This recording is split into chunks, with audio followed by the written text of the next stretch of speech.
views and opinions expressed in this program are those of the participants and do not necessarily reflect the views of Bronxnet or the program underwriters.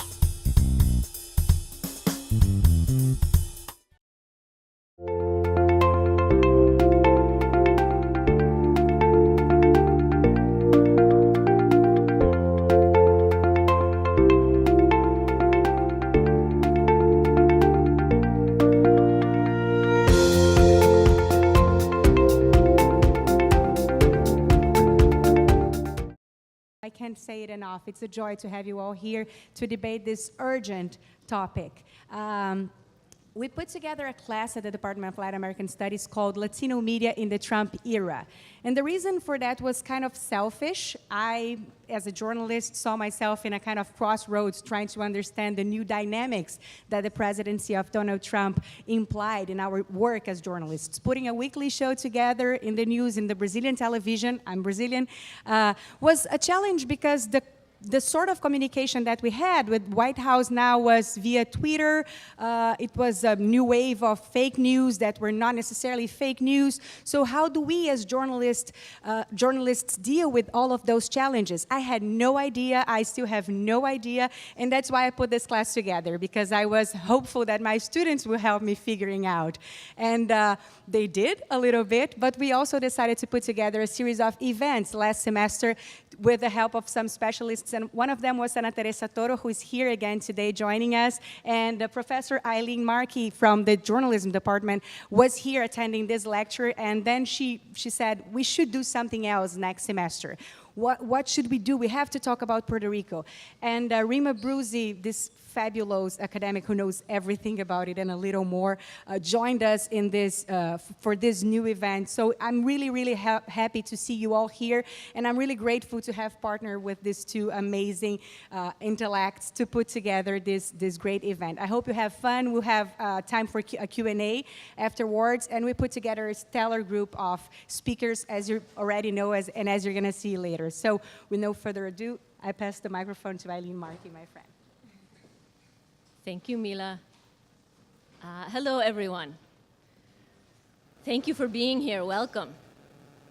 One of the guests that you're going to hear from in a few minutes wrote about coming to the Bronx for the first time, but feeling already connected to this place because, as she said, every Puerto Rican carries a map of the Bronx in their head. Not a street map, but a memory map. The Bronx and Puerto Rico are inextricably linked, the two places feeding each other's imaginations, economies, music, poetry, politics, back and forth for generations. No soy Boricuan, pero I have a map, stenciled in over a quarter century in this Bronx, that has been fed and shaped by Puerto Rico.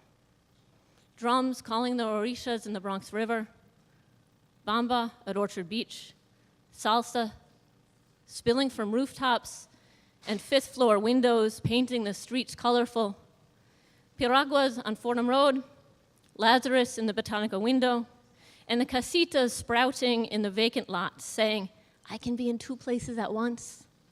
And no, you ain't got rid of me yet. Nos queremos. There's the music and the food and the visual art sprayed on the metal awnings, but as important, obviously, are the fighters.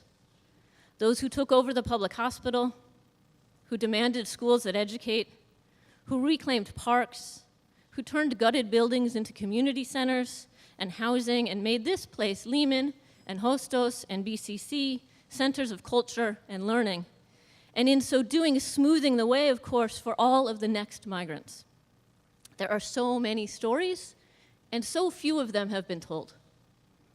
I think there's a kinship, especially now, between the Bronx and Puerto Rico, because as a place written off as a disaster, famously abandoned by federal and local government, and its people maligned in the era of disinvestment, the Bronx empathizes in a particular way with what's happening now in Puerto Rico. The Bronx knows abandonment, the planned shrinkage, the left for dead, the torching for profit, stripping out copper wiring. They do that now to you with their ties on, taking your schools and your hospitals to satisfy the investors. We also know years of really rotten journalism. A place told only one way, imprisoned by one story and treated as so impossibly foreign that its multiplicities couldn't be seen. Journalism and Media Studies department here aims to gird our students as reporters and producers who are first thinkers, able to grapple with complexity, ready to shed light in dark corners. So it seemed fitting to focus attention on how to learn about what's true about Puerto Rico and how those stories can be told. Journalism can do so much. Good journalism can do so much. It has the potential to make sense in a chaotic world, to tell the truth about complicated and difficult things. We are neck deep in this flood of undifferentiated and unverified information, sowing a befuddlement that generally serves the already powerful. Journalists can be an antidote, witness, and detective. In these functions, it's directly related to a healthy democracy.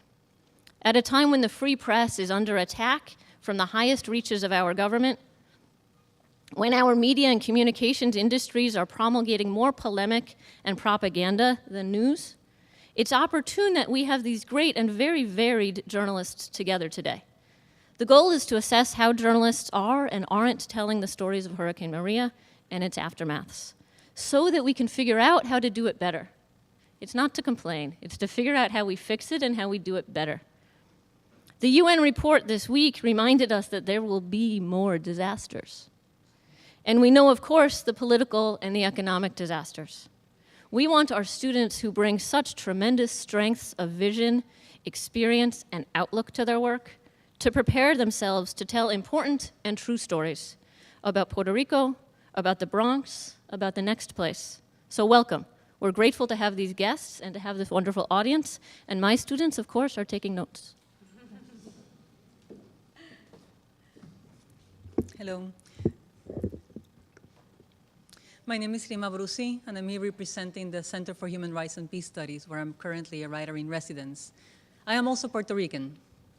And the guests here today, our panelists, represent some of the best journalism that came out in the aftermath of Hurricane Maria, and also before then. When the government refused to count our dead, these guys said, "We'll do it." And they went ahead and they counted the dead. When officials depicted us as simply the victims of a natural disaster, these guys went ahead and placed what was going on in political and economic and social context. When we were painted as passive victims of a hurricane, these guys went ahead and painted us as who we are. Neglected people, yes, but active participants in rebuilding each other's homes, active participants in feeding each other, active in fixing roads, active in making art. Active people, not victims. So this is the quality of the speakers you're going to hear from today. I'm so happy they're here, and I'm so happy you're here to participate in this discussion with us. Thank you.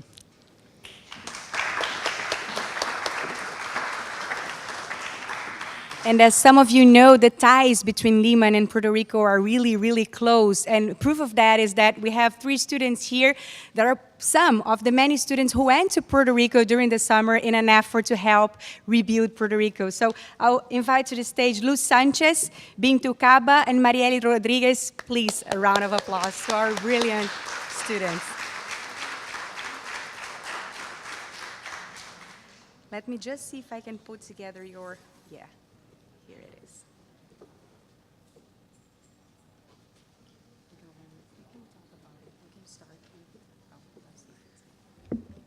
Hi, how are you? My name is Luz Sanchez. This summer, we were a part of CUNY Service Corps. CUNY Service Corps, we volunteered with All Hands and Hearts. I had the opportunity to volunteer in Barranquitas. What we did is we rebuilt homes from families whose houses were destructed completely. Thank you to Lehman Life. I will be returning to Puerto Rico this year with a new project. We will be building a gifted school for a after-school program. Hopefully, we get to do a lot, and I'm very excited for the summer. I mean, for the spring break. I'm sorry, I was looking at the pictures. Maybe they want to speak more about it. Hi, my name is Bintu, and like she said, we work with All Hands and Hearts this past summer, and we went to Puerto Rico.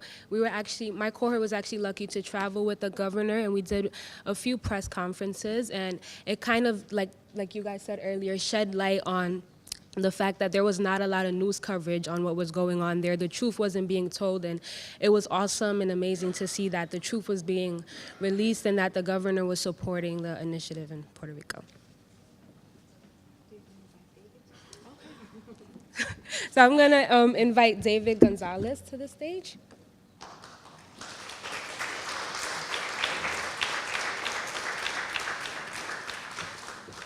David Gonzalez, a Bronx native, son of Puerto Rican migrants, and Lehman College honorary degree recipient of 2016, began his career at Newsweek. For more than 2 decades, he has covered the Bronx, the nation, and the world for the New York Times, serving as a Metro reporter, Bronx bureau chief, Central America and Caribbean bureau chief, and About New York columnist. He currently writes the Side Streets column and is the editor of the New York Times Lens blog, which has developed into a destination for photographers and photojournalists and a window into the beauty of the everyday. In August, his photography collective, Sais del Sur, provided the images for West Side Story Reimagined, a theatrical and musical production at the Lincoln Center Out of Doors Festival that reclaimed and repositioned West Side Story as a Nuyorican native.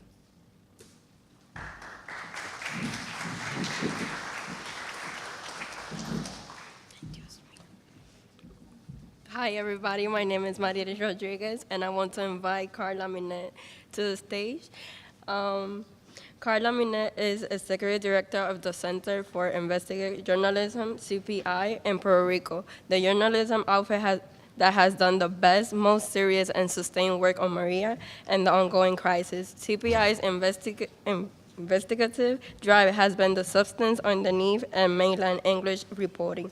Her reporting before and after the storm identified the investor profiting most of Puerto Rico's debt and the unspool, the long history that set the island up both for the debt crisis and for the disaster capitalism blooming now. She has spent the past 17 years working as a journalist, researcher, editor, radio, TV, and web producer in traditional and independent media outlets such as Channel 6, Radio Universidad, El Nuevo Día, Univisión, Noticel, 80 Grados, and Diálogo. She was executive director of the community press, Prensa Comunitaria, for 6 years, a nonprofit that worked with marginalized communities to develop their own media.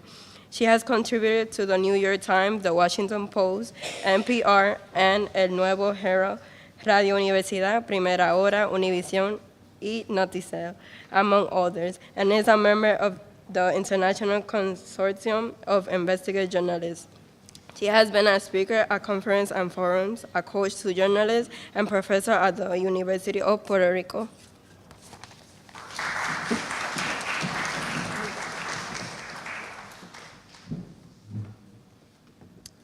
I would like to welcome Ed Morales.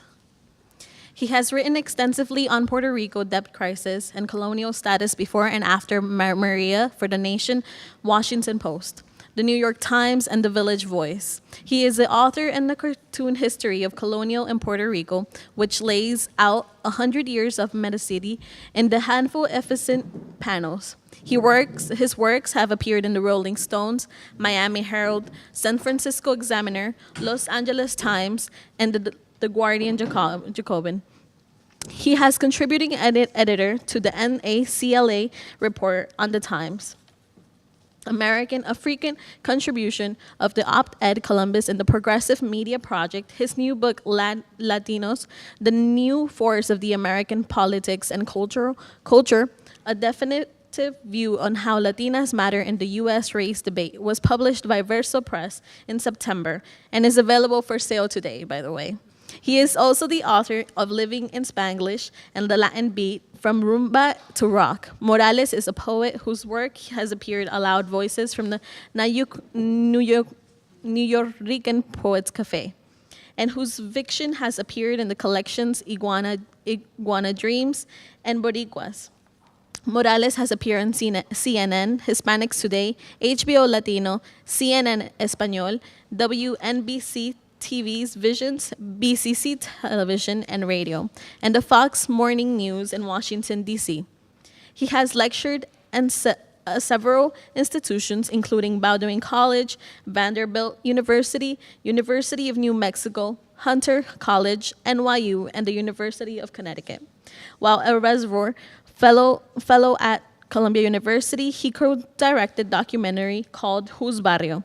The film was inspired by Spanish in Harlem on his mind, an essay published in 2003 in the New York Times. Ed Morales is currently an adjunct professor at Columbia University Center for the Study of Ethnicity and Race.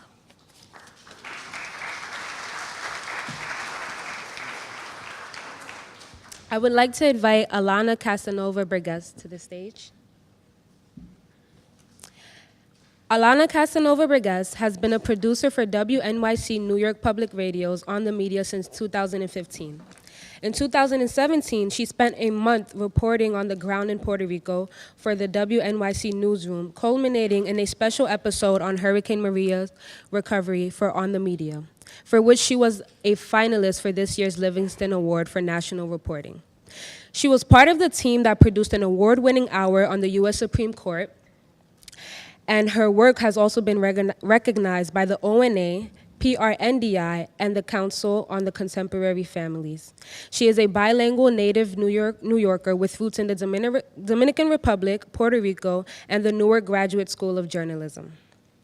Before joining On the Media, Casanova Burgess worked as a producer on The Brian Leher Show, as a reporter from a major radio station in the largest metropolitan market, and as a producer on the premier national media criticism program.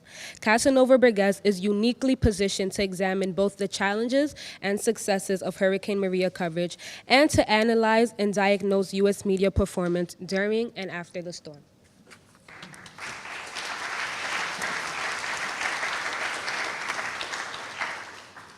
Now, I want to invite Ana Teresa Toro to the stage.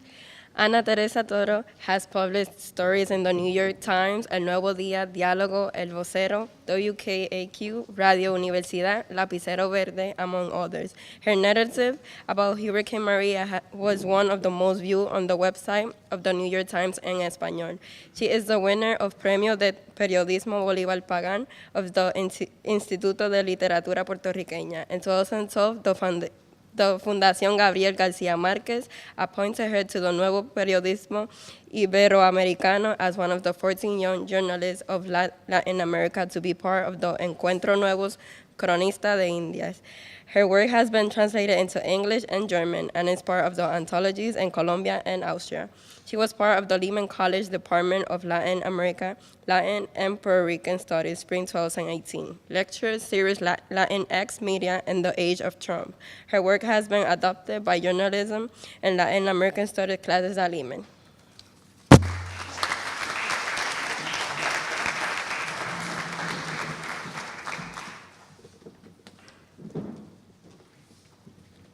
Hi, before we start, I'd like to invite over Jim Carney, the director of the Media Studies Department, to say another introduction.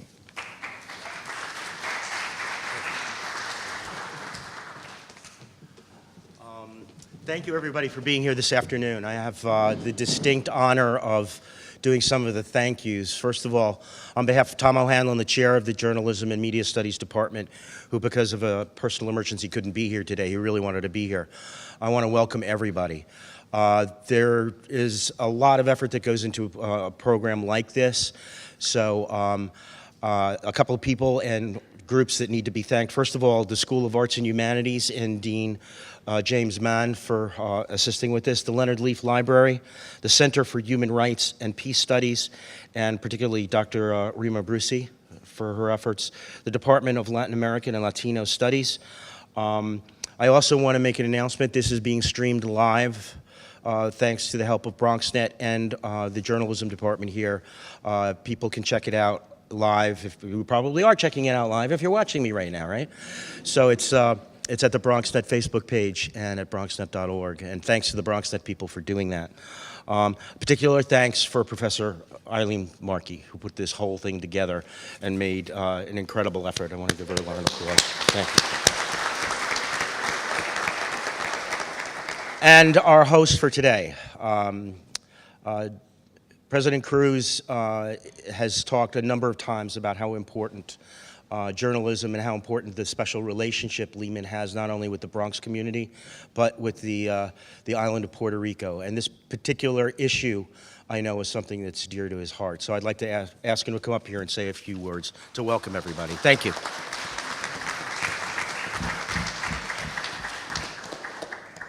Buenas tardes. Good afternoon. Welcome to Lehman College of the City University of New York, the only CUNY four-year senior college in the proud, resilient, and storied borough of the Bronx. As you all know, we strive day in and day out to not only serve our students well, but more importantly, to engage, to educate, and to empower our community. And it is through events such as the one that we're witnessing here today that we advance that mission. As you all know, the issue of Puerto Rico is very dear to me and my family. The aftermath of Hurricane Maria is an aftermath that will be with us for the rest of our lives.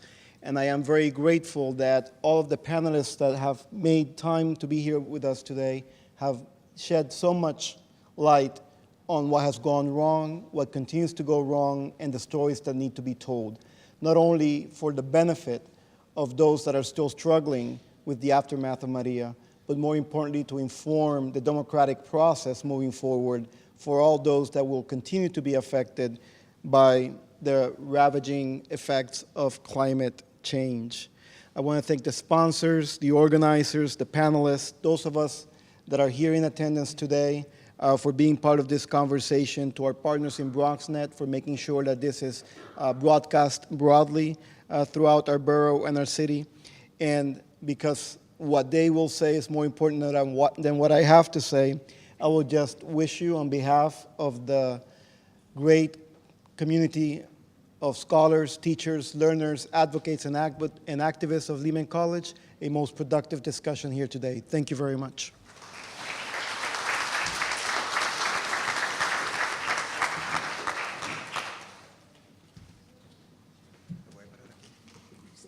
I think it's better. I can just put the other slides.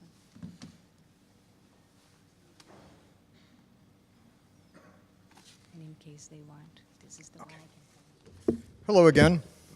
I was going to say, if you're going to be tweeting today, please use the following hashtag, Lehman Journalism, so folks can also see what's happening out there.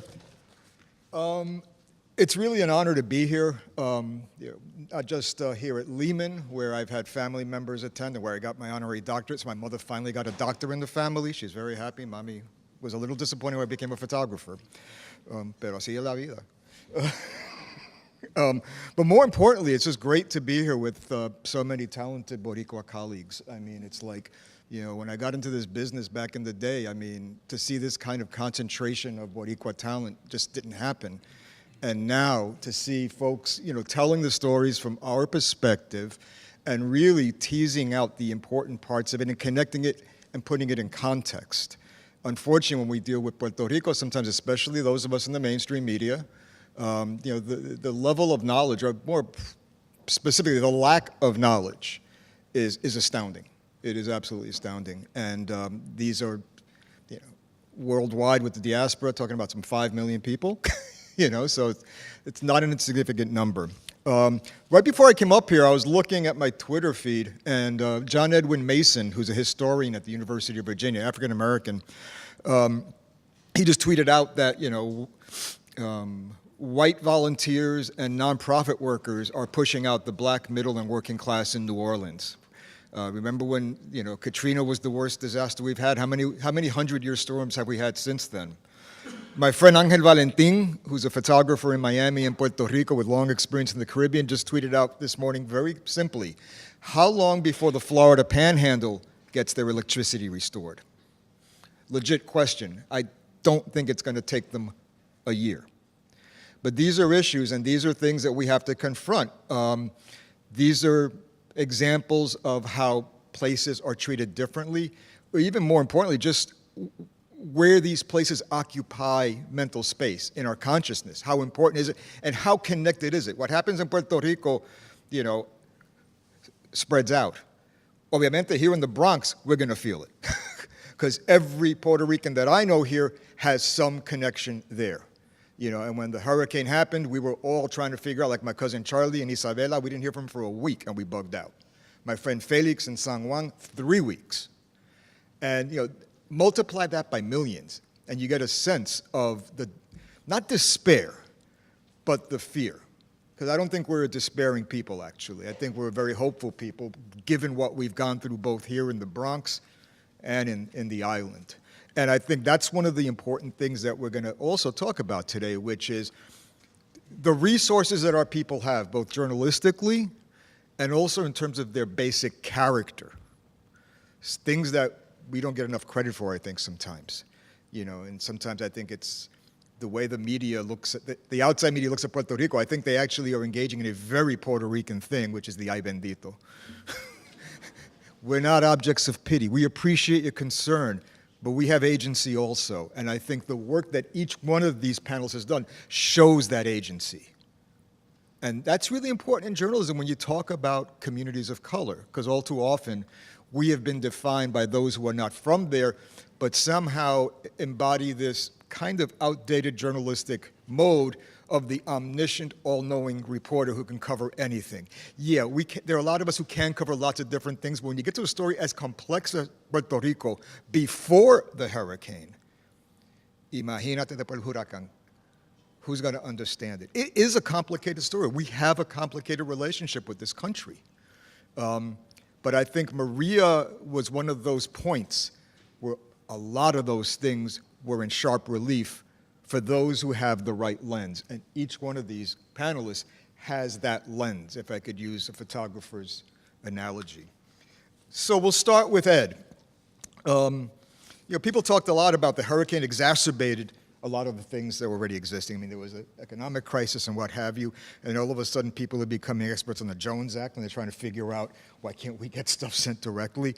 But I'm wondering, from your perspective, I mean, you put this in context, not going back before Maria, but to the last century. So I'm wondering if you maybe can provide an overview of how you saw this as a journalist and as a Puerto Rican. When this storm happened, what did it highlight, and how did you go about looking at it? Okay, I'm really glad to be here in the Bronx today. I'm from the Bronx, like David, and my family is from Puerto Rico. I first started writing about Puerto Rico in 1989. I went to an NAHJ conference there, and there was somebody told me about there was people squatting in Vieques, so I went over there. And I took some photographer from Los Angeles, and I wrote a little story about it. So I had always been concerned about the status issue about Puerto Rico. That was coming up a lot in the early 90s, and I wrote a few pieces about that.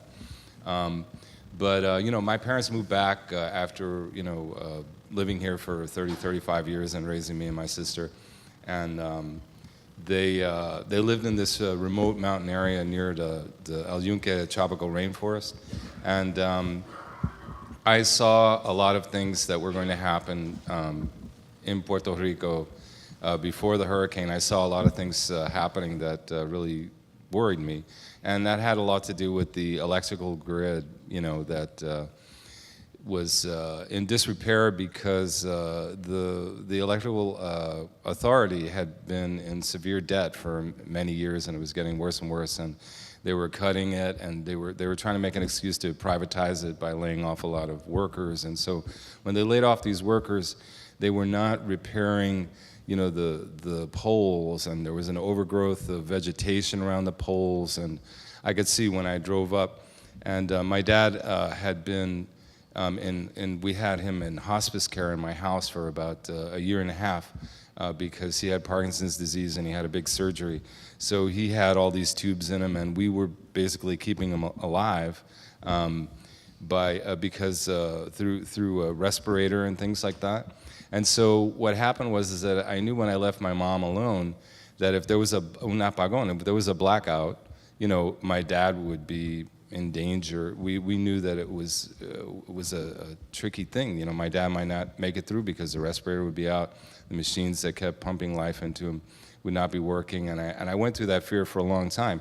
And then right before I went, before the hurricane, I went to Puerto Rico to do a piece for the nation because I had been investigating the debt crisis in Puerto Rico since 2015, and I had gone back to interview people occasionally. And in August, right before the hurricane, out in Rio Grande, I went shopping for my mom, as I usually do in this Amigo. Now they changed it to Selecto now, and they when I was coming back, there was había un apagón. The lights went out, and so then I had to go back into Route 3, and there was no stoplights, and it was kind of like this chaos. And I said, oh my God, things are really getting bad. So when the hurricane hit, it exposed a lot of things that had been wrong in Puerto Rico, and all of these things that were simmering under the surface really exploded. And a lot of that had to do with the status issue too, because the status issue, when I talk about the status issue, it's should Puerto Rico be a commonwealth or a statehood or independent? And people were under the illusion that as a commonwealth, that they had an autonomous government, that they could make decisions for themselves, and that they were really U.S. citizens. So when the hurricane happened, it was revealed that this status that Puerto Rico had was, it was a farce, or it wasn't real. And that's one thing that really changed a lot in the politics of Puerto Rico right now. People don't talk about the status that much. Because the hurricane has shown that the U.S. government doesn't really care enough about Puerto Rico to really take care of the citizens there. There's still so many difficult problems. So as far as the long run, the long view goes, the main problem for Puerto Rico in developing its economy is that it does not have an independent economy. There's all these laws, like you mentioned, the Jones Act. There was also the fact that Puerto Rico's whole economy was based on bringing in corporations, and they wouldn't have their profits taxed. And then they removed all those profits back to the U.S. without reinvesting it in Puerto Rico. Puerto Rico has one of the worst percentages of the amount of profit that is generated and the amount that stays in the country, in the whole world. At one point, a few years ago, it was second to Iran. Iraq. So this is a big problem that was that really prevented Puerto Rico, and it's the main reason why Puerto Rico has this $72 billion debt, because profits that are generated in Puerto Rico are taken away, they're not reinvested. So as a result, we've been losing hundreds of thousands of people migrating to the United States. So there's a lot of serious problems, but I think one thing that the hurricane did was that it kind of exposed a lot of the truth about what's really going on in Puerto Rico. And even though has been going on since the U.S. took over in 1898 in the war with Spain and kept it as an unincorporated territory, which means that it was never on the path to statehood. Because early on, Americans decided that Puerto Ricans were mixed race or had too much black blood, and so could not really be on the level of U.S. citizenship. And so that's the main reason why we've been denied, our full rights. And so one thing that the storm has done, and I don't want to go on for too long, has really revealed all of that. And I think that now it's up to the people to really try to take action and do things like demand an independent audit of the debt, which may be too late because they're already making these decisions that Center of Puerto Rican investigative journalism in Puerto Rico has covered very well. But it is an opportunity to remove the illusions that we once had and really try to build a future on our own. Thanks, Ed. As a side note, for those who are interested in seeing some of the historical relationships that developed between Puerto Rico and the United States, Pablo Delano, great photographer, has a show right now called Museum of the Old Colony. It's up at Hampshire, but they do have a website, and it looks at how Puerto Rico was portrayed in its earliest years. And you see basically flat out racism. I mean, statements that were published not in fringe publications, but like National Geographic, saying the most racist stuff imaginable about Puerto Ricans. So like you said, the intent was clear from the beginning.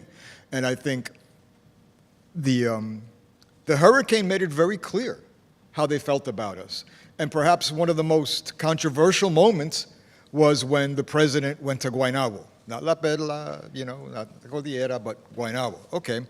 And goes on about 16 deaths, much better than Katrina. And the question is this, you know, we look at these death figures as one measure of the severity of a situation. And we know with Puerto Rico, that went on a bit though. The deaths accumulated over time. And so here we are dealing with a situation where you have the official narrative is giving you a very low number, if not lying. And then, you know, you're hearing things and seeing things like Ana Francesca von Rabenau, a photographer who went to take her grandson to the hospital and sees all these refrigerator trucks parked behind it. So even though she's not shooting anymore, she photographed those trucks as proof that somebody knows something.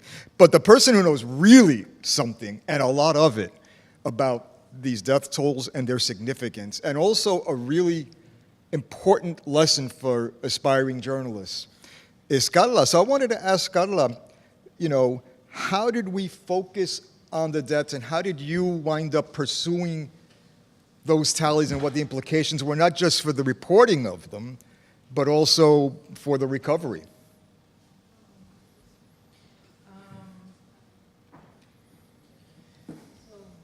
Good evening, everyone. Thank you for having us here. Our death toll story started like the third day after the hurricane, when journalist Omaya Sosa Pascual had a lot of information that was different from the information that the officials, government officials, were saying. In the beginning, they were saying there are a few people that died because of the hurricane, maybe 3, maybe 6. Then they talked about 12. And then when President Trump, on the third week, I think, talked about 16. At that point, we already had published 2 stories counting many different people from all different towns in the island that died because of the hurricane and were not on the official list. We knew from doctors and the hospital emergency managers, etc., that they were saying we have 9 bodies here and 8 bodies there, and 7, the morgue at this hospital is full. So we knew that 16 for the whole island didn't add up. So Omaya started doing this investigation alone in the beginning, going, can we see a few slides that I have in the PowerPoint?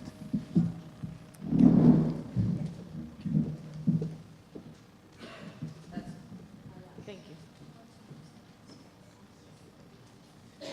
So Omaya interviewed doctors that had both of them 9 casualties in only one day, and there we knew that 16 wasn't even close to what was happening, right? Then we started receiving a lot of information from phone messages, WhatsApp, social media, of people telling the stories about their loved ones. At that point, not many people in Puerto Rico had internet, so it was only a few testimonies came from social media, but we got some, and we knew that those names were not in the official list. We saw missing persons report, flyers that family members put in the streets in different towns in the island that we went to. We listened to radio, which was the only media that was reporting live almost 24/7 about what was happening. Then we started visiting towns, the towns that we knew were most affected: Yabucoa, Utuado, Adjuntas, the south part of the island, and we saw what was happening there, and some emergency personnel took us to the houses where people, they knew people that had died. So we talked to family members, to neighbors, etc.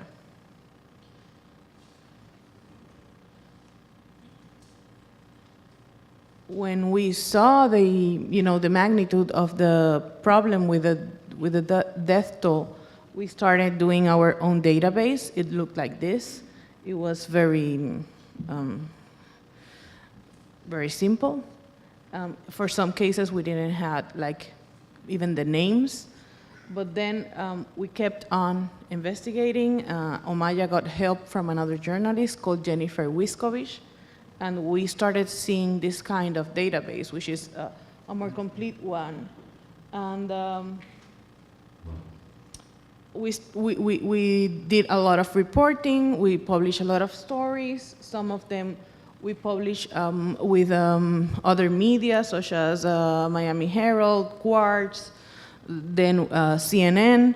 And we had to go to court to sue the government for the cause of death database and the death certificates of all the people that died after the hurricane. We went to court in February. We were 3 months litigating with the government, and in May, by the end of May and June, we won the lawsuit, and the government handed in the information, and we started seeing this kind of database and crossed that with our numbers and our names. We also did an online form, like a crowdsourcing project with Quartz, where people sent their testimonies and their cases, and we got like 500 tips from the citizens. And then we crossed all these databases that I just told you about and started doing like fact-checking, you know? We had a team together with Associated Press and Quartz of around 30 journalists doing this work for at least 3 months. And we ended up publishing like 15 investigations in total. And a website that you can find under losmuertosdemaria.com or mariasdeath.com, where you have a 487 deceased persons database, complete database with all the testimonies of their family members.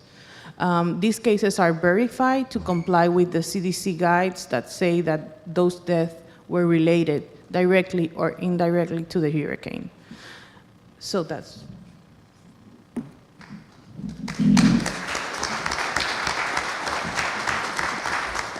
We hadn't met before today, but looking at her presentation, one of the examples she used of somebody who died and wasn't counted originally was my friend's mother. Lorraine Montenegro, who was the executive director of United Bronx Parents, the daughter of Doctora Evelina Antonetti, one of the legendary community activists. And she died down there and, wasn't counted. We couldn't even find her for the longest time. Actually, Joe had to send somebody, some friends of his, to knock on her door. And they found her the day before, and she was fine. She looked tired. Next thing you know, she's dead 2 days later. And, does that get counted? We can talk about that, what counts as a death. Obviously, if you don't get your insulin, you'll have complications that could be fatal.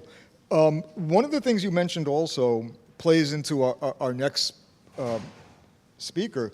Alana, you came back from Flint, and there are obviously some parallels here in terms of how communities of color deal with these kinds of things, but you also have drawn parallels with how the narrative gets established. All too often, official sources are deemed reliable. But in a post-truth era, official sources aren't necessarily what you can rely on anymore.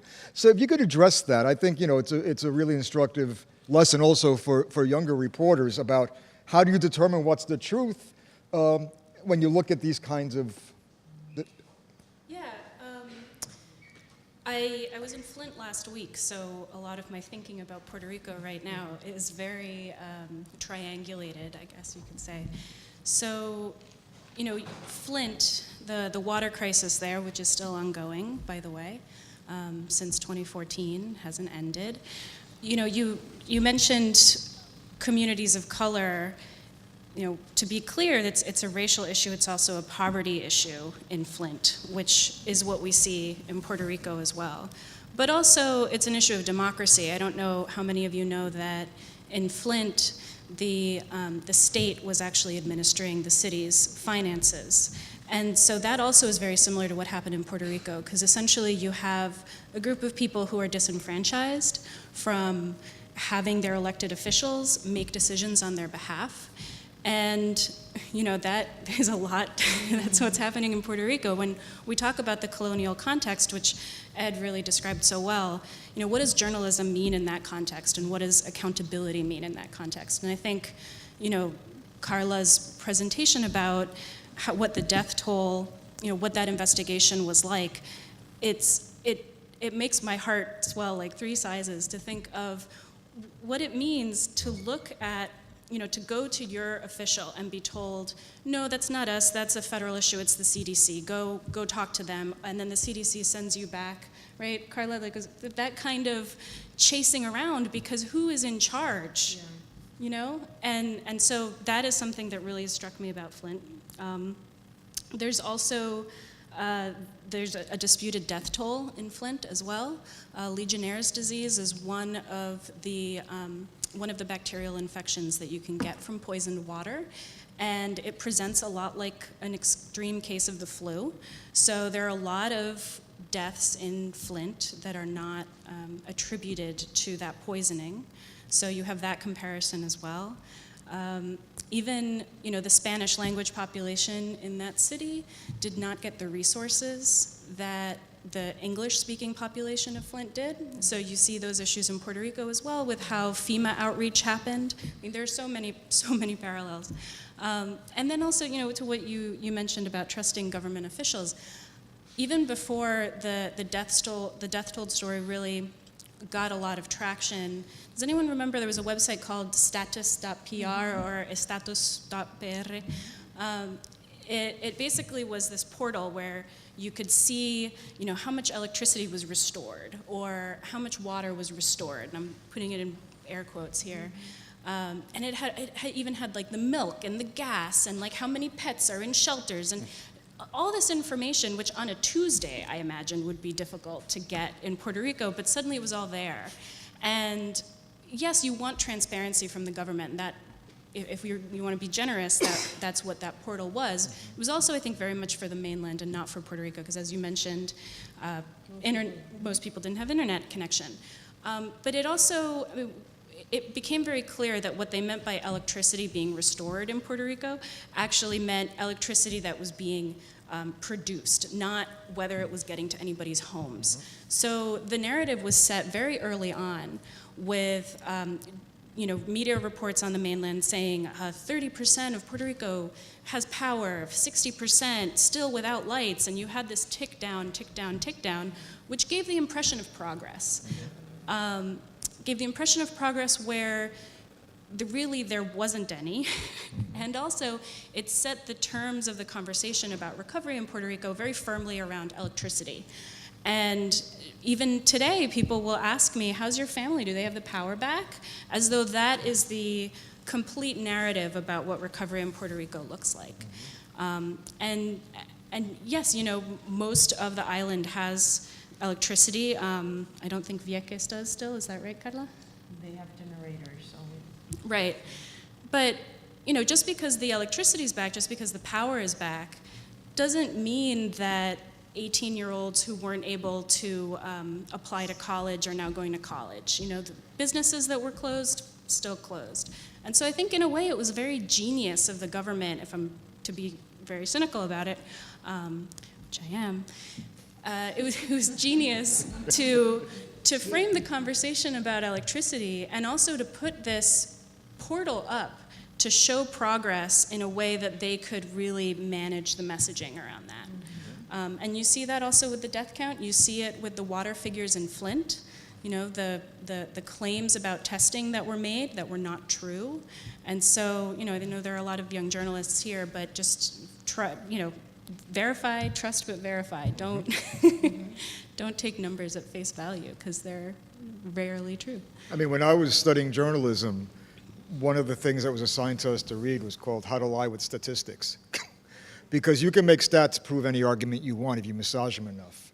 And I think, you know, we have this trust in empirical data, which is fine in a lot of situations, but again, in an area where events are unfolding rapidly and a lot of people who aren't from there and never really thought about Puerto Rico more than just maybe a vacation, all of a sudden they're telling their readers and their viewers about a very complicated place. One of the things that was interesting also was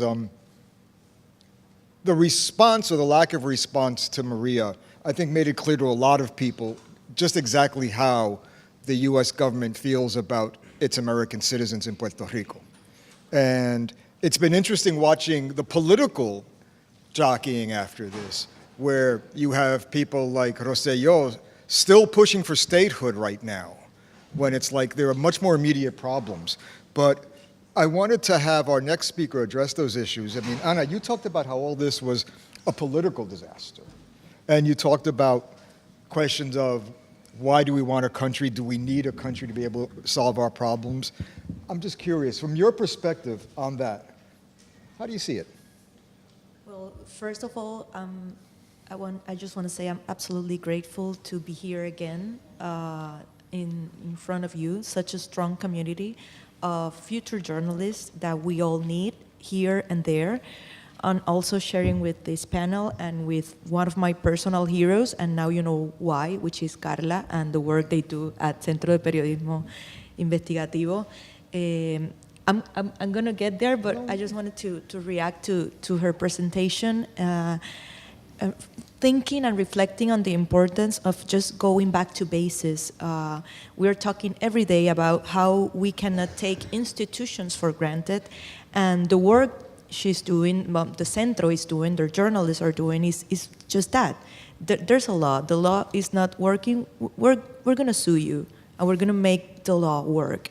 And they're not giving the right numbers. We're going to knock the door of every funerary home. There's a that will tell us their story. And that idea of going back to basis is something this kind of experiences and the everyday work of a journalist, we should have that here and here and here all the time. And also about what you were saying about statistics, you made me remember about something a dear professor of mine once told me. He told me that numbers were like people. If you torture them, numbers are going to say anything.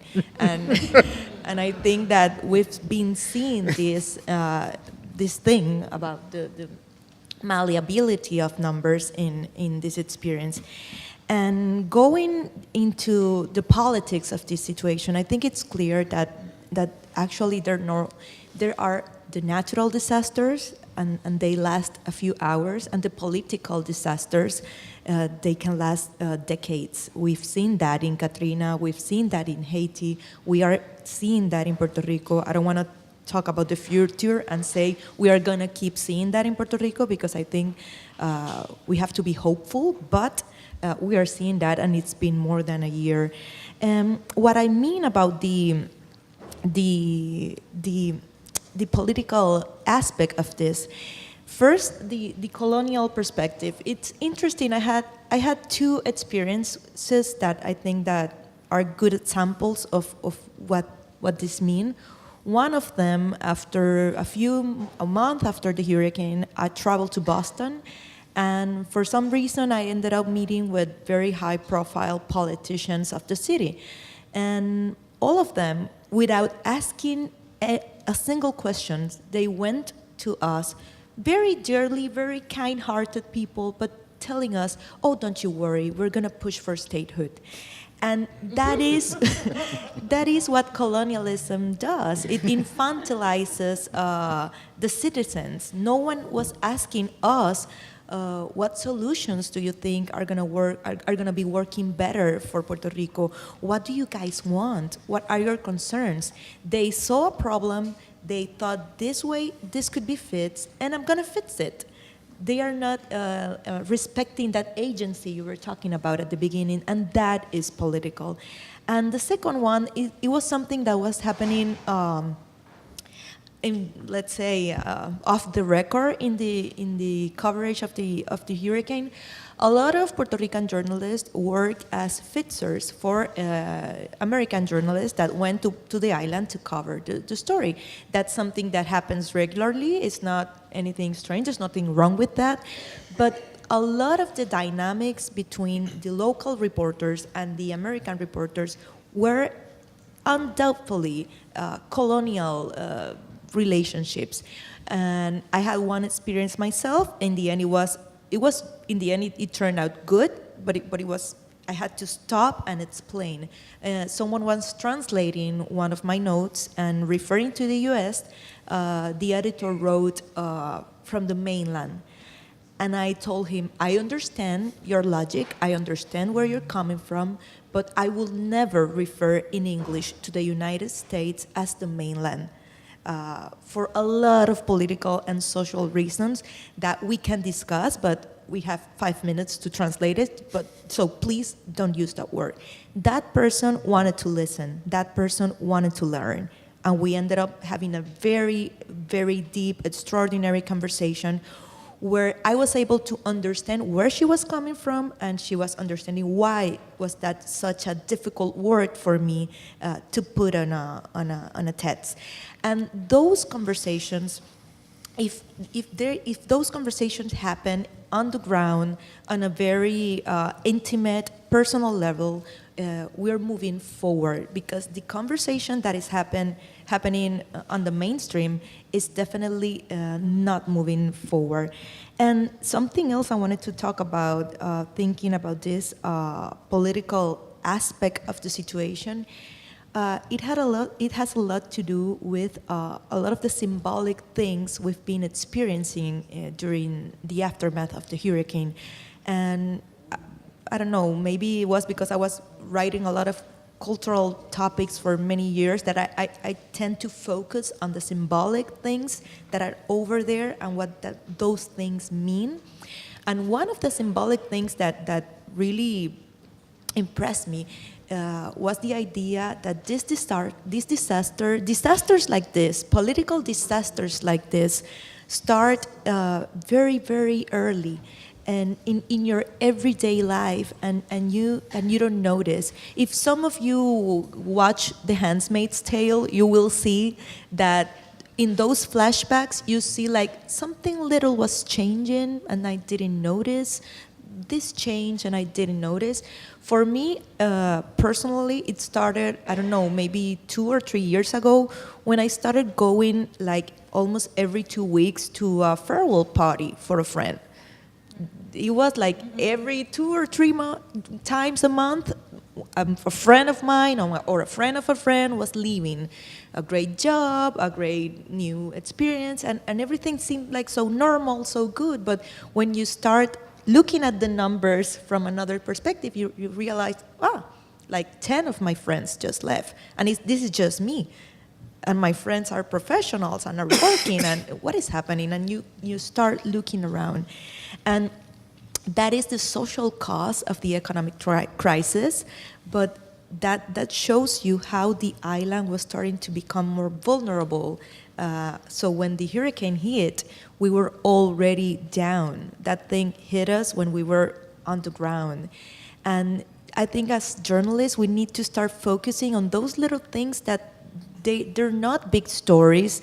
They're not mainstream story. They seem to not matter, but they're really important. And the second one, it has a lot to do with the lights in the street. The street light, semáforo. Street light. Okay, I got that one. With the street lights, I don't know, I don't even know one person who haven't passed a red street light, because we have gotten used so quickly to not to anything working that it's just the new normal, and that's dangerous, because when a new normal that's chaotic gets established, it is very hard to get back to a real normal. And to wrap these many things around, I think we can, I don't know, wrap this thinking first. There's been a lot of use of Puerto Rico as a political ballot, between the debate here in the United States. I've interviewed a lot of people that have come forward and tell me, like, sincerely, we are gonna help Puerto Rico because the president is against it. But what is gonna happen when the government changes, if it does? Is this going to be a help that is going to be established for good, or is this just a way of helping a resistance that doesn't have anything to do with Puerto Rico? Secondly, the misinformation, the noise surrounding the numbers. When you tell a society 16 people died, 65, 69 people died, 1,000 people died, 4,000 people died. No, there were 3,000. No, there were 1,500.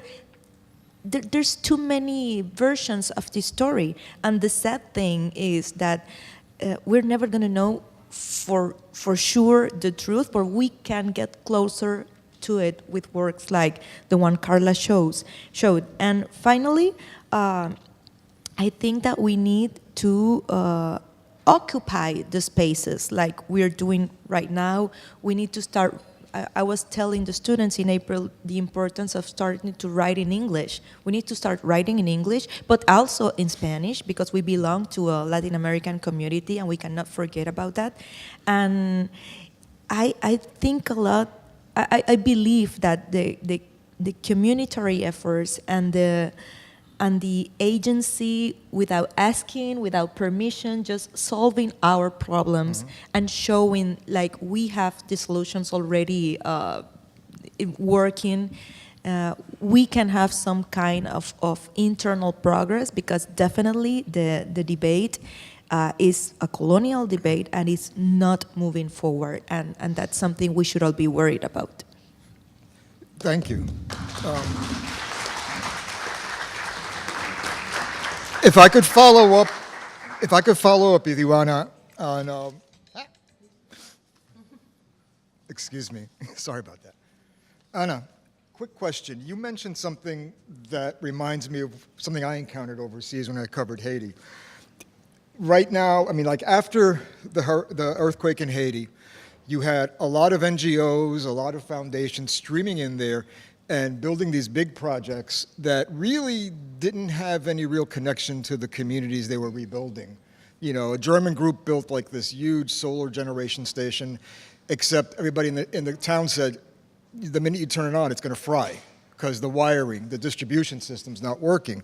There's a great book called State, S-T-A-T, by an Italian photojournalist, that looks at these things, these big, fancy, gleaming projects that are empty, they're like ghost towns.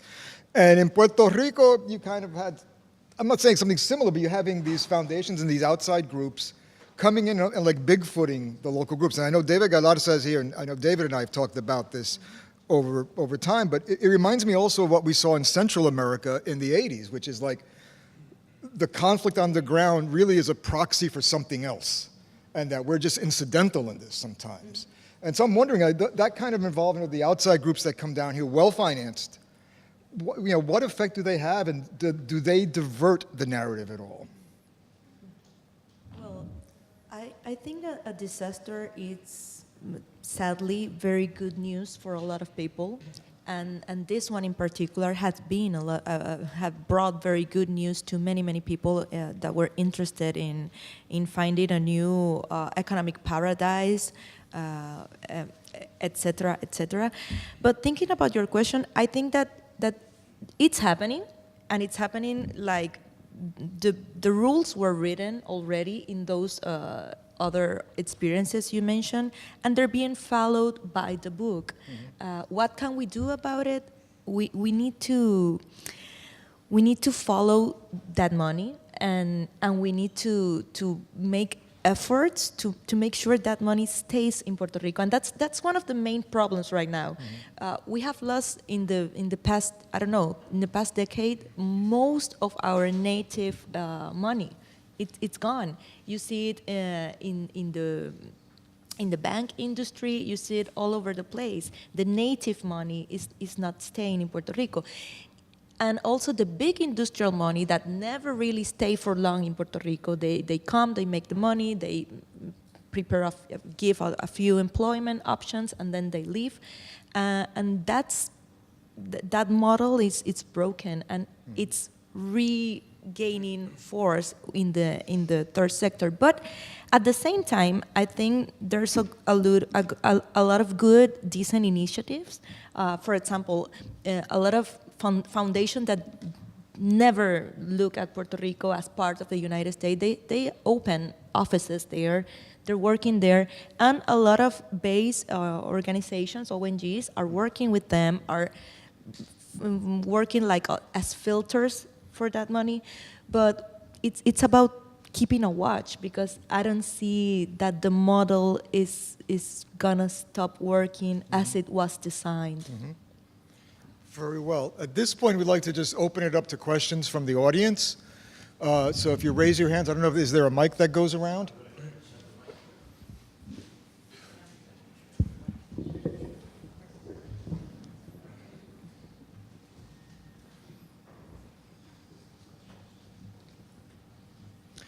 Back there.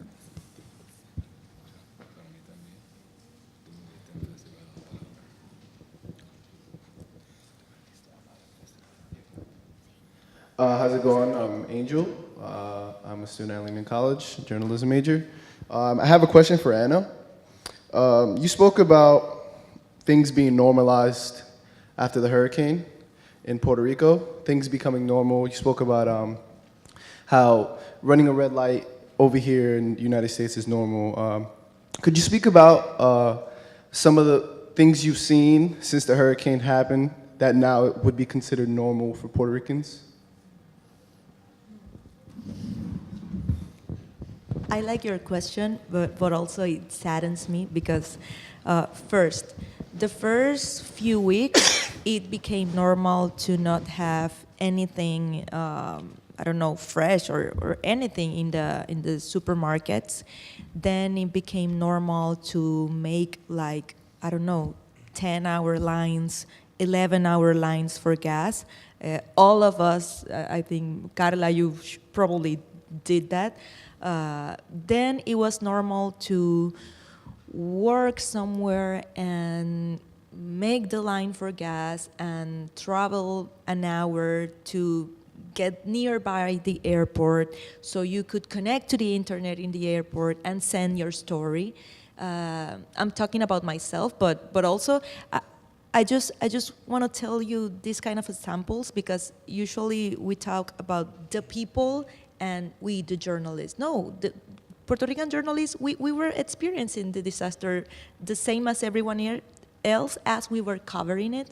Then it became normal to nothing worked. Nothing was working. Then it became normal, this idea of, you know what, we deserve this. We shouldn't have access to modernity. And that's when it hit me, like when people were saying, well, if things are gonna be like this, they're doing the best they can. It became normal, the feeling of no self-worthiness at all. And other like regular things, it became normal to listen to a school being closed every week.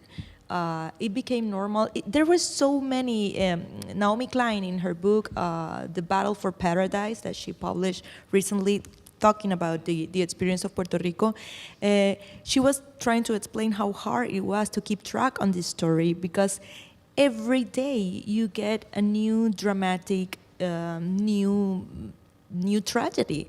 And there comes a moment where tragedy becomes normal. Also, we were thinking about how are we going to tell this story, to create a narrative around the aftermath of the hurricane, if every day we're showing a new story of a different person, of a different family, but most of the stories look alike. So people are going to stop listening. If I'm telling you the same thing all over again, you're going to get bored and you're going to stop being interested in this. So we needed to find angles to show the diversity of the story.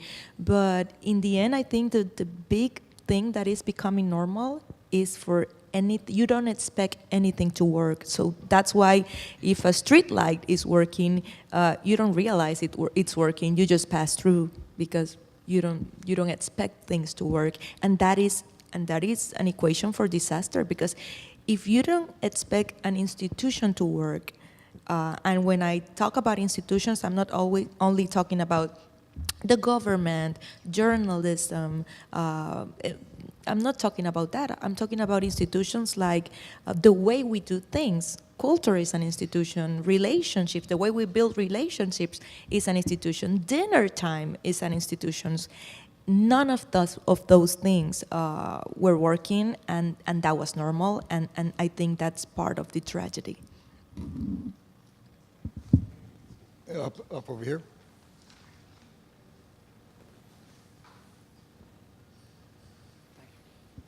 Good afternoon, and thank you to this panel. It's really wonderful that you guys are having this conversation. I'm glad it's being live streamed. David, you opened with talking about New Orleans, and how the landscape with the diversity is lacking, for lack of a better word, post-Katrina. We've got these Bitcoin bros all over Puerto Rico now, all over San Juan, buying properties left and right, going to Rincon, going to other places, buying up. What they want to establish what they call a Puertopia, right? According to a piece that came out in the New York Times not too long ago, and they're throwing money, unfortunately, at a lot of people that need it, and they're folks that seem to be buying into this. Maybe it's the Puertopia, but at the very least, they're taking advantage of folks that really need this funding. And I've seen it recently at a poetry location in San Juan.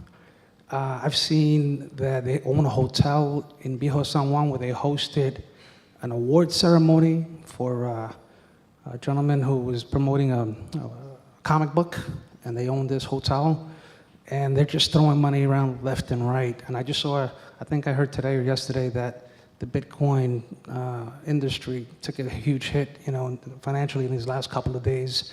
But there's some people that are sitting on millions of dollars, if not billions of dollars, like this guy Brock Pierce.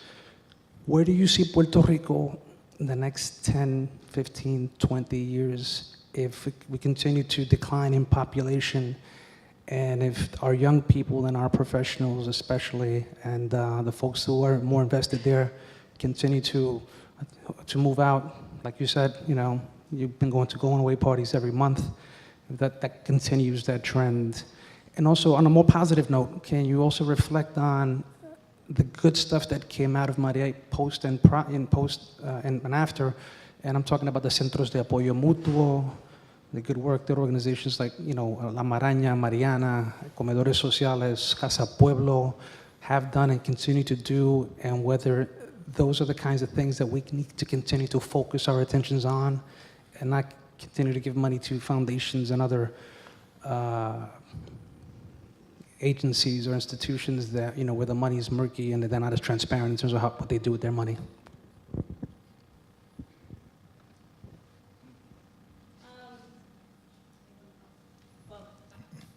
The crypto story is so interesting, I think, because it fits into this historical pattern of Puerto Rico being used as a lab for other people's ideas.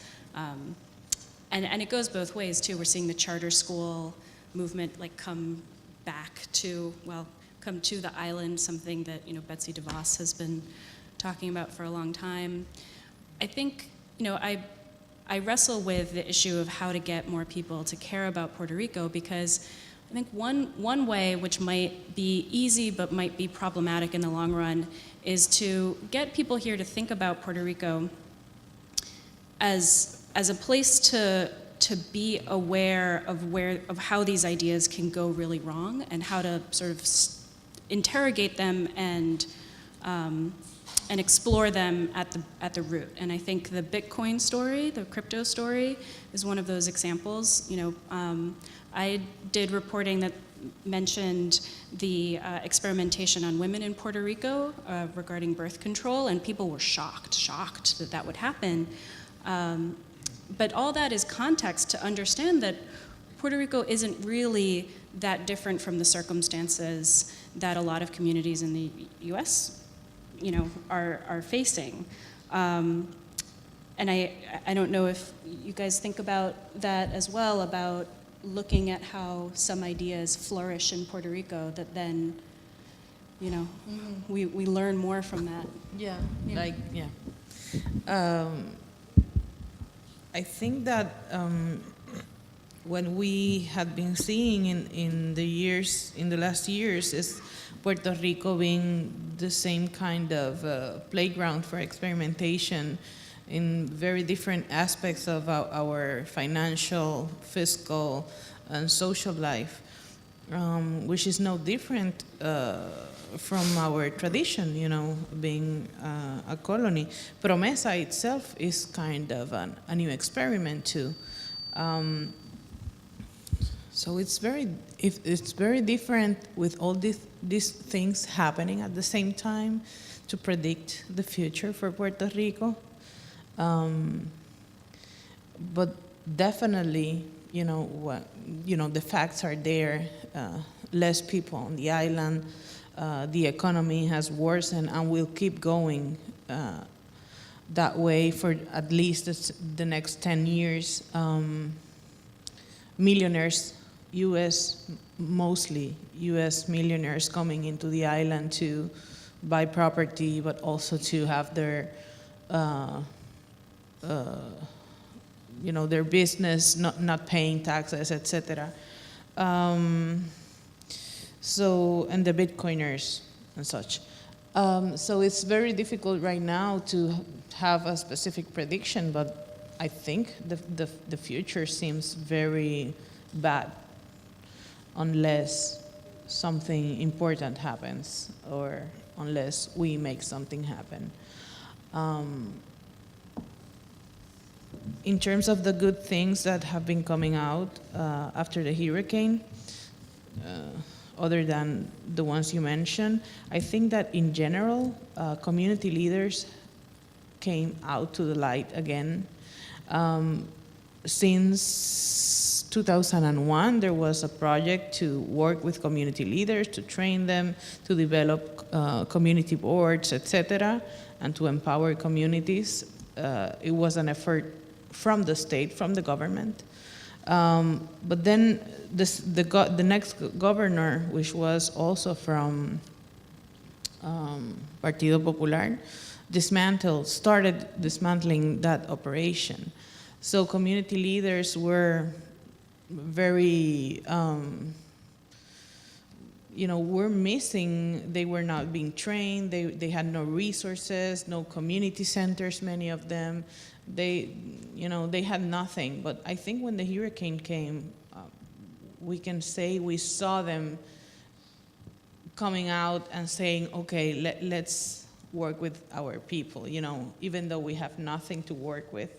Let's check on them, let's see how they are, what they need, etc. And I think in general you can say that you saw that in the whole island.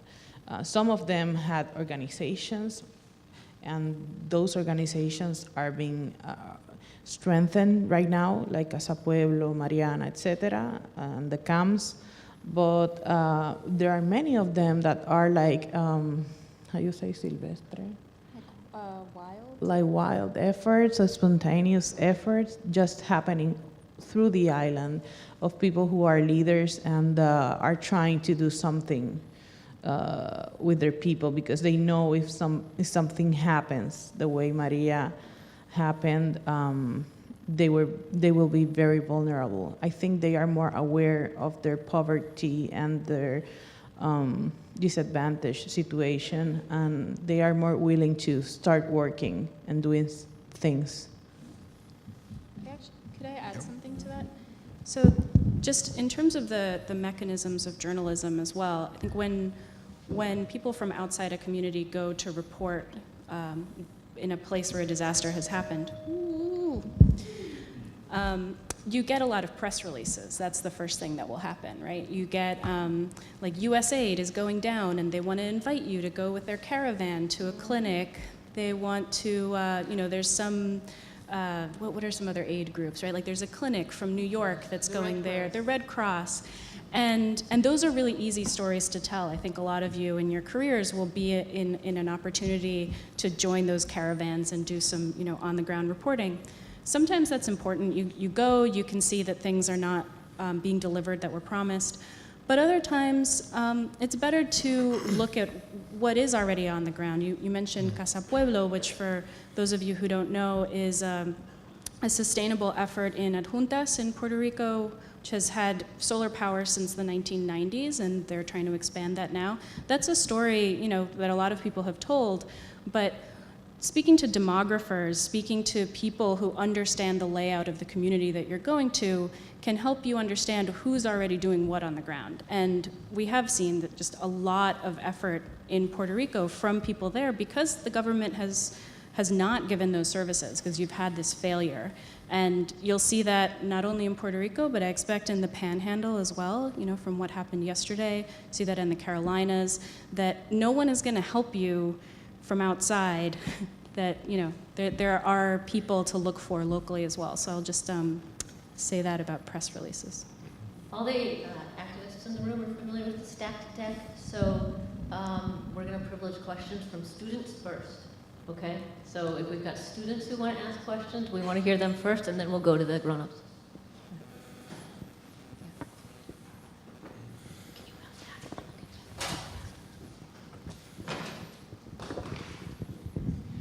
Hi, my name is Clarabelle, and this topic is very home for me because I'm also Puerto Rican, and during the hurricane, I was devastated. I couldn't get in touch with, uncle of mine. It was like my father.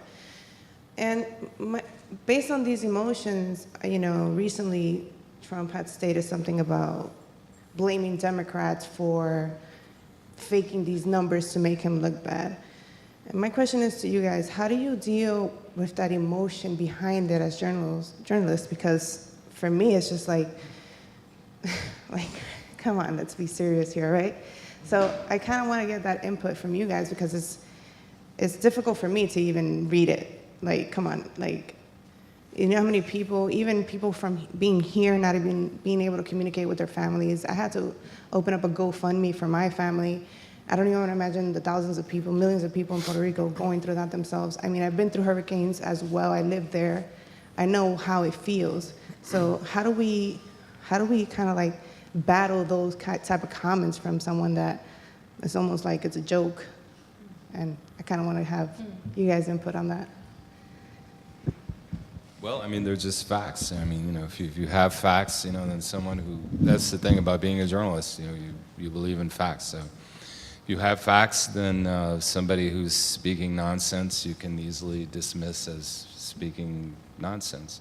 But at the same time, it's scary because it's not just him speaking nonsense. They have a whole apparatus of networks, either, to the extent that Fox Network does stuff like that. Then there's this other Sinclair network, which has long been threatened to have, they're trying to buy Channel 11 in New York, which is it's supposed to be even more fact-free than Fox News. And then there's the incredible apparatus in social media, where they spread things that are, so it can be difficult, and that goes to show you that you have to take your emotion out of it in a way and just be really focused on making sure that the truth doesn't get lost and speaking, with your authoritative knowledge of being who you are and your training. But I think that also, these emotions inform in a certain way the angles you choose to tell and the sources you decide to use, and I think that could be like a motor to do a good job, you know, to get the facts, to get all the angles that are not being told by that kind of coverage, and to keep going, because in the first month, I remember you were there, it was very difficult, you know, with all the family drama happening in all of our homes, to keep reporting and keep going to work every day. As Anna told you, you know, we were facing the same challenges, not having electricity, not having water, etc., or food, whatever. So I think all these emotions are like a drive, at least for me. I've always felt that kind of anger or urgency, it's a good thing. Yes. As long as you harness it, and as long as when you're reporting, you know, we've been raised to think of like reporting of this objective journalism, and there's no such thing. There is fair journalism, but objectivity presupposes that, and what it really presupposes objectivity is that you have a white male perspective, usually, and perhaps upper class. But the thing is that as long as you harness that energy to look at the things, I mean, what is it about that that gets you angry? Maybe there's a story there, you know? Those are all cues about, and also, if it matters to you that much, it's going to matter to other people. So the trick is that you have to be able to control that. Check yourself. Are you being fair as you pursue that story? I think it's a really good sign, actually, that you're onto something that's going to resonate with other people like you who are reading you. Could I add something to that? You know, absolutely, channel it. There's something weird about Trump, right? I mean, there's lots of weird things about Trump, but there's something about when he talks about Puerto Rico, suddenly people cover Puerto Rico. And I think there's a way, nobody maybe has discovered it yet, but to use him as a tool, right? As a weapon, because he says something and everybody suddenly talks about Puerto Rico. It's really weird. And then we've seen these graphs of coverage. It was very low compared to Hurricane Harvey in Texas, to Irma. And what caused the spike was when he threw the paper towels. And it's so frustrating, but at the same time, you know, maybe there's some way to use his spotlight. You know, I keep talking about Flint, but Flint was going on from 2014 to 2016 before the national press started covering it. Suddenly, President Obama talks about what was happening in Flint, and the spotlight is there, which shows us that this issue of the president of the executive branch driving conversation isn't new. It's not unique to Trump, but maybe there's a way, the same way that some communities have used that spotlight for Puerto Ricans and for journalists who care about Puerto Rico to do that too, you know, like get angry and kind of grab it. Yeah, and also just one little thing. I think it's important to, I agree completely with you, David. I think you use it, but also you show it, because every one of us writes with some different bias. Some are good, some are not, but all of us have them. I show them to you. I'm writing from this place, from this side of the story, from this emotion, and you try to be fair. But when you show your biases, it's kind of even more honest than trying to write an objective, balanced story that you're never going to write, because you're always going to be picking a place to look, and that shows the place you're writing from. So you use it. I wouldn't hide it. I wouldn't shy away from it. Of course, being fair, but I will use it. That's your force. That's your drive. Yeah, transparency is the new objectivity, right? Yeah. There was a question over there. Oh, yeah, I have a question right here. My bad. So I have 3 questions, actually. The first is for Mr. Gonzalez. You mentioned that citizens were under the impression that Puerto Rico was autonomous. I wanted to know why they were under that impression if they didn't have independence. My second question is for you on the far right. I'm sorry, I didn't catch your name in the beginning. It's more for you. The first question was for me. I didn't quite get the question. Well, you can answer it too. For, it was for him. because he For mentioned Edward, it earlier. Edward, okay. Yeah, yeah. Oh, Ed, okay. Yeah. That's Morales. I'm terrible with this mic. Hey, ¿qué pasó? Is it not working? Hello, hello. Not working, right? You.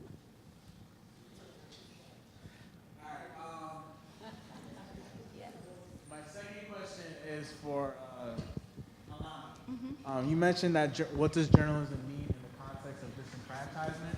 So I just wanted you to elaborate a little more on that. And then my last question is for all of you. Have you ever questioned the impact that your work is having?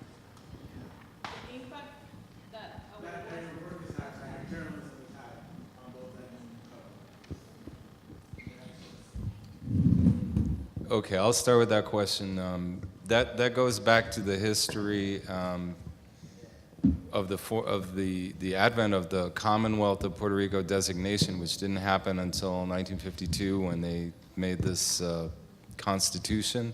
And the reason why they made the constitution was because, previous to the 1950s, the U.S. appointed all the governors of Puerto Rico, and they're usually Anglos. They were not Puerto Rican, and they were often affiliated with the military, but not always. And there was a lot of nationalist insurrection that happened, particularly from the years of the 1930s to the 1950s, where there was a lot of demonstrations. There was a famous massacre in Ponce in 1937 where nationalist people were killed by the police. And there was an independence leader named Pedro Albizu Campos who was arrested by the U.S. and the FBI, and they really persecuted people who wanted independence. And they also passed a law called Mordaza, the gag law, in which it was illegal to advocate for the independence of Puerto Rico, or even in some cases to fly a Puerto Rican flag. So all of that happened, but the U.S., they had, Roosevelt was the president at the time, and he wanted to create what he thought was a good solution to this problem. And he allowed Puerto Rico to write its own constitution and allowed Puerto Rico to elect their own governors. And the second one was actually Luis Muñoz Marin, who was the driver behind this. And so it created this idea that Puerto Rico did get more autonomous rule. It got more power to manage its affairs, but it was never an independent country. But what it did was it created this idea that Puerto Rico was a sort of autonomous island. It wasn't, people stopped using the word colony, and colony has really come back again because of what's happened recently. So it's pretty much out there that that illusion has really deteriorated with what's happened, and the party that is for that status has really lost a lot of political capital. Some say that the party doesn't even exist anymore with real validity. You could add to that, right? ¿Por qué no? Yeah. Why not?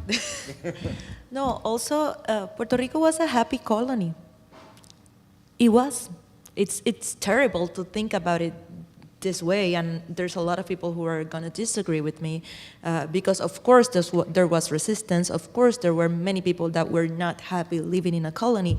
But if you look at the majority of the people, when you have economic growth, when people were getting access to education, when people were being able to live better lives than their parents did, when you were building a new road every 6 months, people were happy. People were not really thinking about, the majority of people were not really thinking about those situations, because the country was working. Things were working. Things were looking better than they were before. Puerto Rico was like a view, like an example. They will go to Latin American countries to show the miracle of Puerto Rico.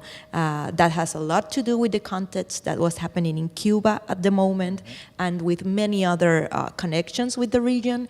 But it was a happy colony. When that bubble exploded, and it exploded first than the other bubble that exploded here in Wall Street, we started opening our eyes and realizing that the idea of a country that we have didn't exist, that the idea of progress that we have was built on top of very unstable grounds. And like you said, the word colony is coming back, and that's the thing with language. It tells us something. I would love to see more American media outlets using that word. They don't use it pretty often. I think they don't use it at all because it's hard to talk about the colony of the country that you have. But language is powerful, and that will be a very important thing to look at. So that's what I think about this. Puerto Rico was pretty comfortable in big quote unquotes in that situation, but there cannot be a happy colony without economic growth, without stability, and without, I don't know, basic needs meets. And one more thing, I usually talk about this with a lot of colleagues from Latin American countries, and we end up in the same debate. They will say, Ana Teresa, but those problems that you are talking about in Puerto Rico are the same problems that we have in the Dominican Republic, in Argentina, in Brazil. Well, Brazil is a whole other story. I have you in my heart. But many other countries. And so the colony is not it has nothing to do. We have the same problems. And that argument really bothers me, because name one developed colony in the world. Successful developed colony in the world. There's none. So if we're gonna think about colonialism as the root of many of our problems, yes, it's not the only root. When we solve this problem, we are not gonna solve all of the problems of Puerto Rico, but we have to address that in order to be able to legitimately have that agency that we are taking by our hands, but have it legitimized to solve the other problems like the rest of the countries of the world. And that's just one way out. The other way out, and I think many of Puerto Ricans will prefer that, is to become a state. And I have to believe in democracy, and if in the end that's the way out, well, so be it. It's evidently not the way I will prefer, and I'm very open about this, but is a way out, and well, it's complicated. What you said about agency goes to the issue of accountability, because when I've spoken to a psychoanalyst. He's actually Carmen Yulin's ex-husband, Alfredo Carrasquillo. Yeah, he says, what we've seen with this phrase "Puerto Rico se levanta" and all the cheerleading and the rah-rah is really, it's not about resilience in Puerto Rico. He says something that I think to some people will sound very controversial, which is it's not resilience, it's resignation. Mm-hmm. So why don't you see more protests in Puerto Rico, the kind of protests that we would imagine, people in the street demanding light and that kind of thing? I mean, there have been protests. I don't think they've been covered enough, but I think it's because who would you protest to? Like who would you demandar? Who would you who would you ask for solutions? Is the governor really in charge of Puerto Rico? Is FEMA really in charge of Puerto Rico? Is the CDC really in charge of the death count? Like who is the board? Exact. Oh God! And then there's not. We haven't even talked about the fiscal board. So and I think maybe Carla can talk a little bit about what it's like as a journalist asking questions, but who has the answer really? It's like. Yeah, it's a daily debate. I think it's perverse to think that because Trump talks about Puerto Rico, that is the way to get coverage, because it oversimplifies all the important things that have been happening in Puerto Rico before Trump was there. So, and in terms of what does accountability means for a colony, it means using the right language. From a journalist point of view, using the correct language, not saying that we are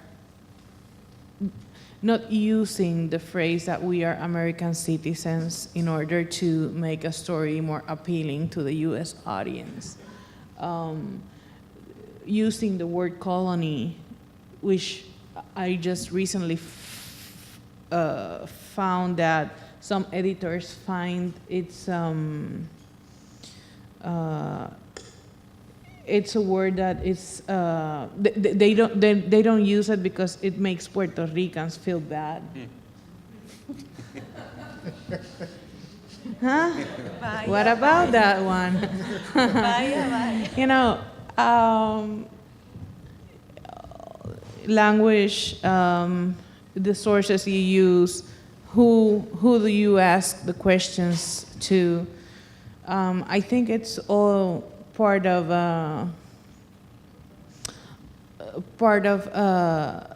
trying to get stories that make people act.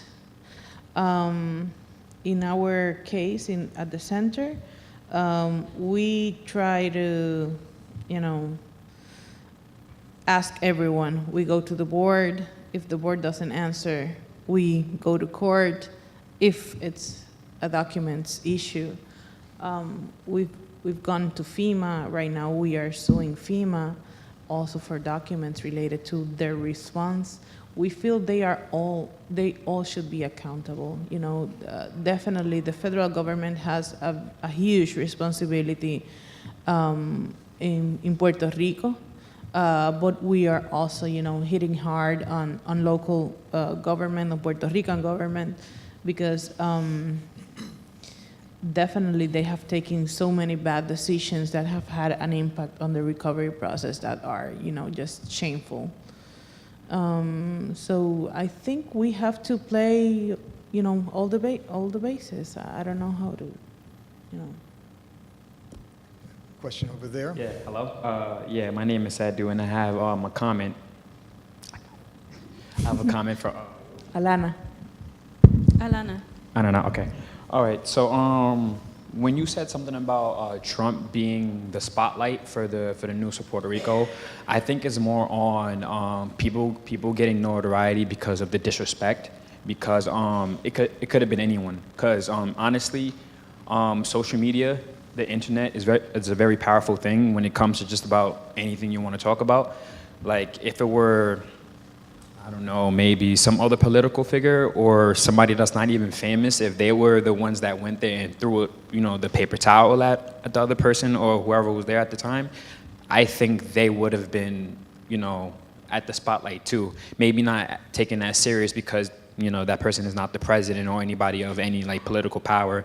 And also, what I wrote down is like the notoriety, everything is just based on everything clinging and sticking to one thing that has happened, and that was just that one thing that happened made Puerto Rico relevant. Sorry to say it, and it's very disrespectful, but it's just that's probably one of the only reasons why the news even cared anything about it, because it wasn't an American thing. It wasn't Hurricane Katrina. It wasn't Harvey. It wasn't anything that has passed by that out of nowhere people did everything they could to help America, but because it's like somewhere that's not American, is not America, that's why, it wasn't really like taken serious.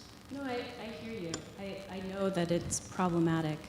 I mean, problematic is a cop-out word, right? Because what's the problem? But I think I just think about, personally, my frustrations when Trump does the things he does, particularly about Puerto Rico, but on a number of other issues. And for me, it is a way to correct the record. He says something, and so that is an opening for us on the show I work for, on other mediums, to say, actually, what's happening right now in Puerto Rico is this. And you have to tell those stories all the time, but for a fleeting moment, I mean, I think we could all agree that the left in this country has also ignored Puerto Rico for a long time. And because there's so much opposition to Trump, they now care about Puerto Rico, which is heartbreaking. But I think instead of just feeling frustrated and angry about what's going on, there has to be some kind of agency that we take over what the story is and what people should be paying attention to. I mean, around the same time that Trump said the thing about how, oh, everything's fine and the death toll is really low and this is a Democrat-led lie, what was happening in Puerto Rico was, cases full of dead bodies that hadn't been autopsied yet. So instead of just saying again and telling the story of, no, people died, which you have to do, that there's the quote, Yarimar Bonilla from Rutgers tweeted it out, and it really helped me, about how racism is a distraction, right? Like, Trump wants you to talk about, to justify your existence, essentially, every time he does that. So then you have to go to the beginning and start with the really simple facts of what happened in Puerto Rico, and then you just keep having the same conversation over and over again, which isn't helpful. But what I'm saying is, maybe there's a way for, when he says something really, I don't want to curse here, but imagine me cursing.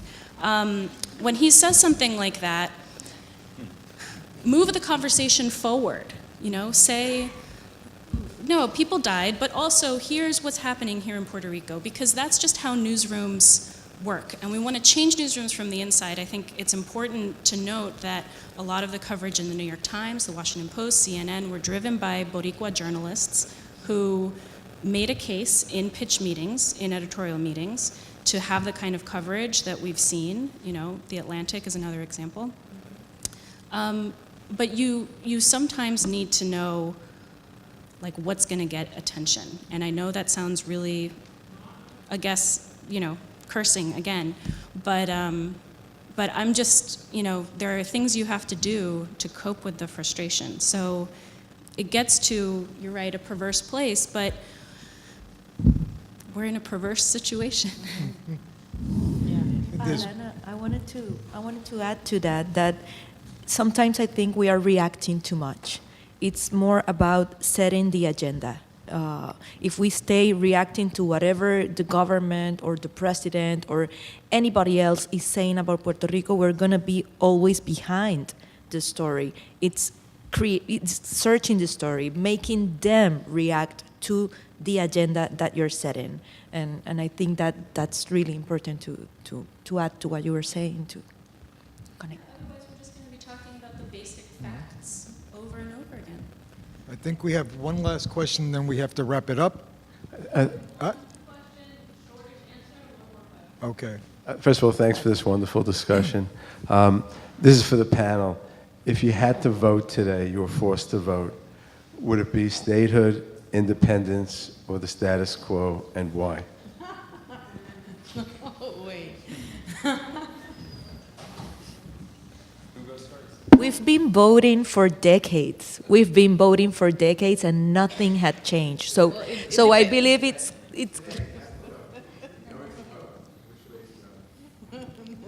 Well, I think my answer is we've been voting for decades. Nothing's happened.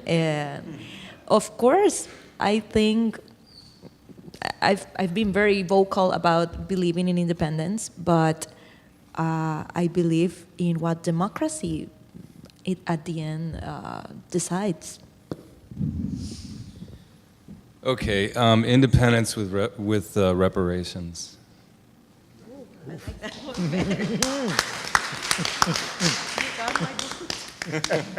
I'm running, actually.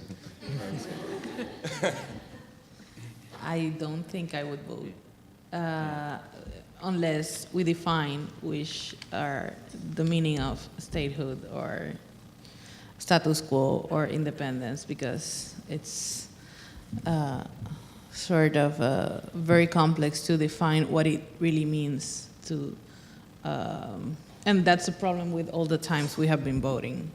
So nobody knows what it entails to choose these options. And right now, it's, I'm not clear about it. I wouldn't vote for statehood, I would say, though.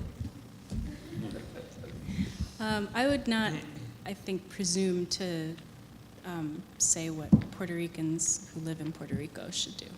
So.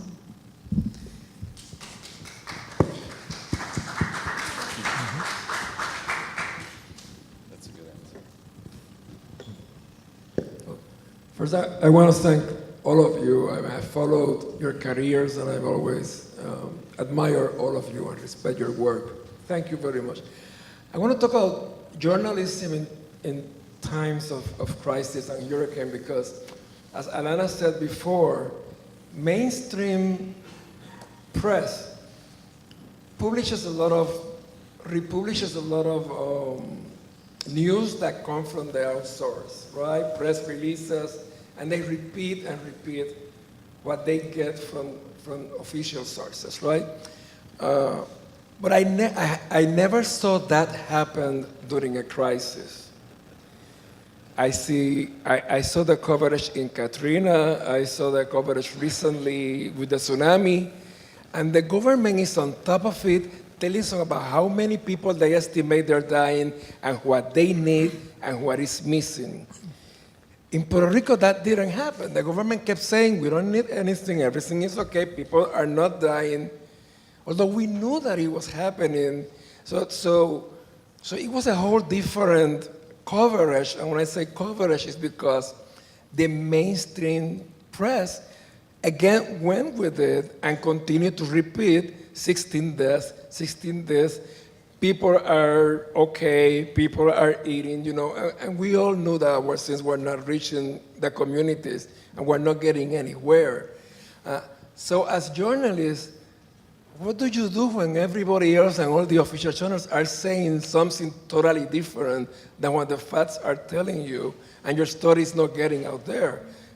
Carla, I know that you worked really, really hard to get your story about the dead people out there, and it's not until the monument with the shoes, a spontaneous monument with the shoes, that people took it seriously, because everybody conspired to hide the truth about people dying, and lack of medicines, lack of attention to their health needs, dehydrating, the leptospirosis. They denied leptospirosis. As journalists, how do you deal with that wall against the truth? And thank you. Well, first you get accustomed to be called crazy. You have to be brave, which is something that I definitely can say about Omaya, and in this first week when she came with the story, and I acted like the devil's advocate, asking her questions. Are you sure about this? Let's see the numbers. Let's do the ads again, and let's have a second source for each of the hospitals you've been, you have to be very thorough on the information you're getting there, but you have to be brave enough to, trust what you are seeing, what you are verifying, and you have to go. I think the problem is that you have to suspect from the official version always, and that's something that in this case, as you are saying, maybe so many of the journalists there were going with the flow and not doing a basic job, which is not trusting the official versions. And I don't know, maybe it was laziness, maybe people were just, there were so many stories. When there's a disaster, you have so many stories happening, in the aftermath immediately, and you have to cover and go there and go. And maybe people didn't give the priority that this story needed. It was only after a month of we publishing stories that mainstream media started to cover the story, especially when Trump came.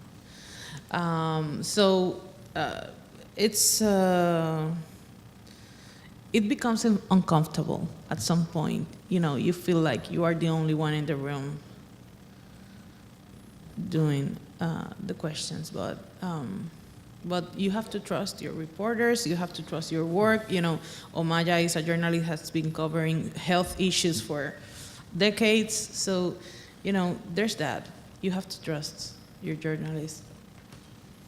But also, the tools that you use, which I really admire, which was the legal tools, right? Mm-hmm. Like demanding the information, just like they demanded who was owning, who sold the bonds. Mm-hmm. You didn't even talk about like the legal action you took to have the people who, the transactions that made the debt, and Freedom of Information Act request too is like, definitely. The basis for your belief is what drives everything, but you do have also these legal tools. Mm-hmm. Very well. I think we have to wrap it up. We run a little bit over. I'm really glad for the turnout. I'm especially glad for those of you who stayed here to the end and for the questions. I'd like to thank Eileen for bringing us together, and also the Department of Media Studies. And with that, thank you very much. And of course, this talent that we have before us.